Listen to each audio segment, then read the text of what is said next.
Hey, this is Mary. Welcome back to my channel. I have a question.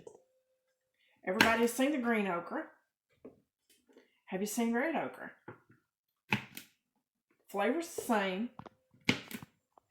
But my question, when you cook it, does it stay red?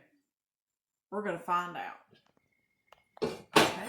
We have our liquid to a boil, and we're putting okra in there. Remember, the question of the day is, will the red okra stay red after 8 minutes of cooking? I'll let you know in a minute. Okay, did they stay red? There is a hint of red color in there, but they are not totally red. So there you go. There's the answer. Thanks for watching. See you on the next video.